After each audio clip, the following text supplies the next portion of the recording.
Hello YouTube, welcome back to another Alliance War video. So in this war we have war number 5 and we're against the Cornish Avengers. So this one here, off the back of the last war, which as you can tell was terrible, we decided to kind of slightly change up the way that I was going to be joining war. I wasn't just going to join up in advance all the time and kind of do whatever I wanted. I was going to be with everybody else and waiting to do these fights. The problem was in this first war especially, you can see here there's 13 hours left. This actually put me at I can't remember what time it was something ridiculous. I ended up waking up and talking and going through it, and it was about 6 o'clock in the morning, if that. I woke up at 4 a.m. I think by the time I actually joined, it was 6. And excuses aside, this, I shouldn't be playing at this time in the morning, especially not if I'm still tired.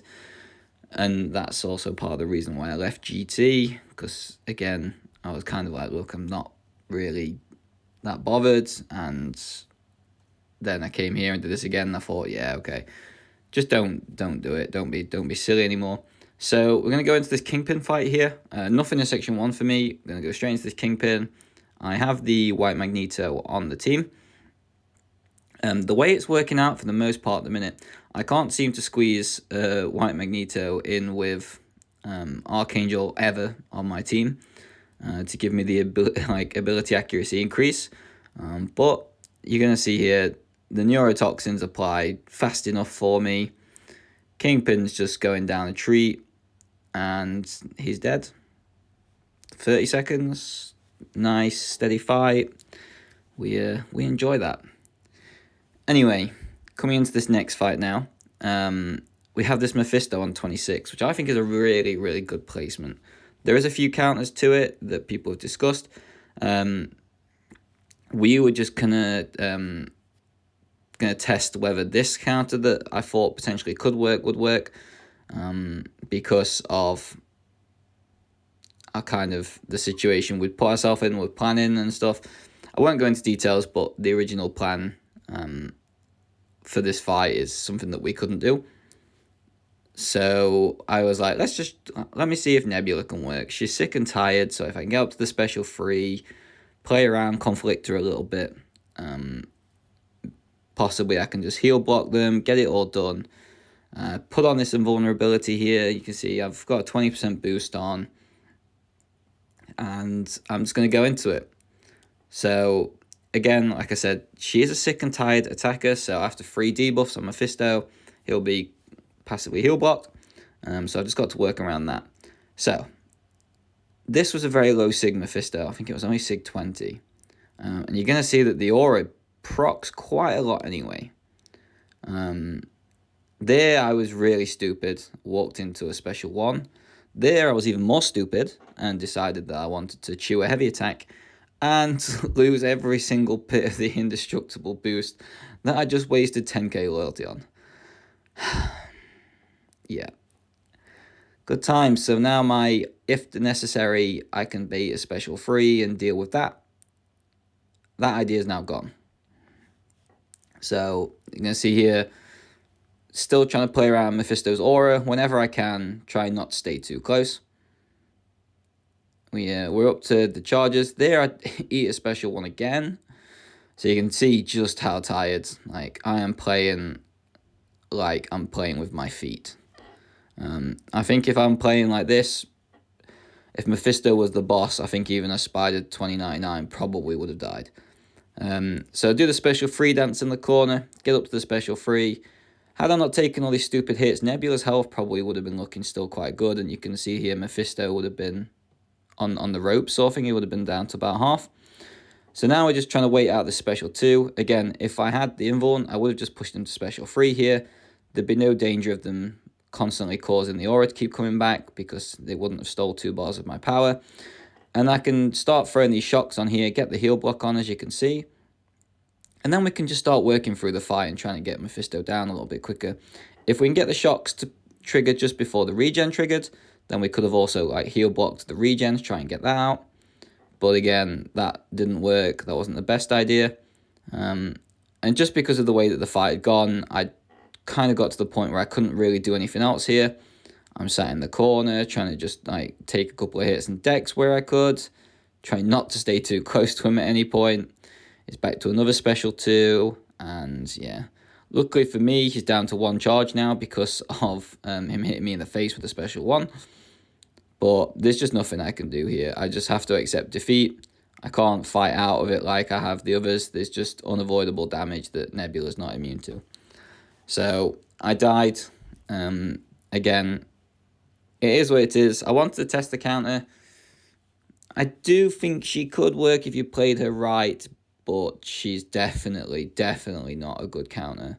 In the sense of, if you have any better options, use it. But if you don't have any option, then you can use her, and as long as you play her better than what I did, you'll come away with at least 2 attack bonus.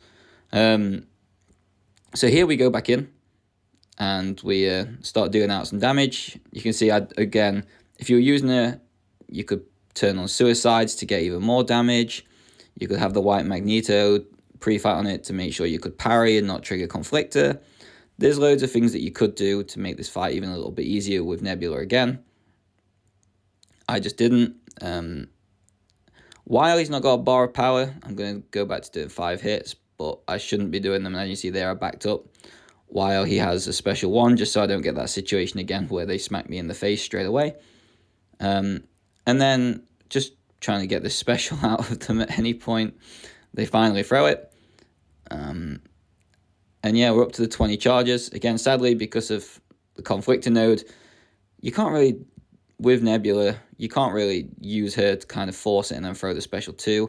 I think the main person you can kind of do that to is an I-Bomb, because of the poison self-poisons. But yeah, so we got out with 2 attack bonus, which isn't the worst. This war was already quite far away from us. And I decided now, while I'm still boosted here, like you can see there, I still have the energy just to go into this Man-Thing fight with Red Hulk. We potentially spoke about Human Torch or Red Hulk. I chose to use Red Hulk because I'm also going to be taking out one of the mini-bosses in this war. And I didn't run an Invuln because I didn't know if I'd need one. I didn't really suspect I'd need one. And Mephisto took that long that I drained out that whole last Invuln on its own. So that was good fun. The one that I had kind of hoped to use for both of these fights had disappeared. But you're going to see here, Red Hulk, he does a job. He does a very good job. What is needed, obviously with defenders, especially on nodes like Spy or Power, like anything that's power related, and Mystic Dispersion on top, they can always get out of hand quite quickly. I'm going to get Man-Thing to special 3, and there's absolutely nothing I can do about it. I just take the damage. Again, it is what it is. We get around it. Luckily for me, I can see that it did under 50%. So straight away, I get up, throw the special, get some of that adrenaline healing back. He's going to keep healing me with willpower because of the armor break. He can't poison me, so realistically, for a lot of this fight now, I should be regenning where I can, even if it's just from willpower. And you're going to see the 2 more armor breaks, so that's a nice little bit of willpower healing again. It gets up to the special 2 and he throws that. I'm going to throw the special 1 just to try and do a little bit more damage. But now if he has courage, he's now in the range of under 50%. So I need to be slightly more careful about that in case he does get to another special 3. And you're going to see here these pustules start to pop off. And he gets to another special 3. Yay! My life in this alliance at the minute seems to be a special 3 simulator. So, bang, lovely, nice to see it. Red Hulk still standing. So, get some of this healing back. I'm going to throw the special 2 to finish the fight. And it leaves me on 40%. So, that's fair enough. Like a solo is a solo, no indestructible, that's on me. Then we go into this Wong here on the Hazard Shift Stun Immune node. And I know that Wong on any sort of stun node, especially with the Hazard Shift, has been catching a few people out. So I'm just going to put this video here. At this point, I had about 6 minutes until I was meant to be going into a church for a service. So I was like, look, if you don't open it now, I'm not going to be able to do it. I'm sat in the back of a car, cramped with 2 other people next to me. They're watching me, and one's kind of critiquing me for the whole time that I'm doing this fight. And then the other one's asking me why I'm doing it and for what reason is what happening. So I'm kind of commentating to them at the same time as doing the fight, and then post-commentating this for you guys. But the plan of action is to try not to trigger dexterity too much, especially from the special 1. Once I get the chance and his eldritch energy gets high enough, the plan of action then is to then knock them down directly from the special 1 to get rid of that before I take the energy burst damage to me. So you see there, he loses a lot of the charges because they decide to throw a heavy attack. So it still gives me some time, and I can just do 1 dash back mid the special 1, and that will have me clear of any dexterity buff. So we're getting up there now with these charges. As you can see, I'm trying to bait out the special 1 because they're going to throw it. I'm going to dex back and end it with the heavy attack, and you can see that all the charges disappeared, no damage taken, and that's the way that you kind of do this fight. Then he gets the unstoppable from the heavy attack again. I'm in the corner. I've just got to kind of get myself out of it, maintain it a little bit better. You can see here now that he throws another special 1 again. That time I had to trigger the dexterity just because I was in the corner, but it's fine. We make it through. Here, I was in a position that I wasn't wanting to be in. Luckily, he threw the special 1 straight away. But now, again, I put myself in a position, he gets the special 2. But it didn't really do anything. I thought the special 2 was going to go unblockable. Luckily for me, it didn't. And then I just get to go to town again on this Wong now. And you're going to see Hulk, Red Hulk especially, for these hazard shift nodes where he can work, he works so well. As long as you know the defender you're facing, you have a decent enough game plan, you can kind of get through it. You can see here, I'm just doing this, and then I just decide, what am I waiting for? Let me just throw this special 2. Special 3, he's on 2%, he's going to die. I grab myself a little cheeky screenshot here so I can send it to the line chat, just to show that the fight's done, how much health I had. Post that, and then literally run straight into the church. You can see here we got absolutely smashed. So GG to Cornish Avengers. You've absolutely smoked us. And good luck for the rest of the season. Thank you very much for watching.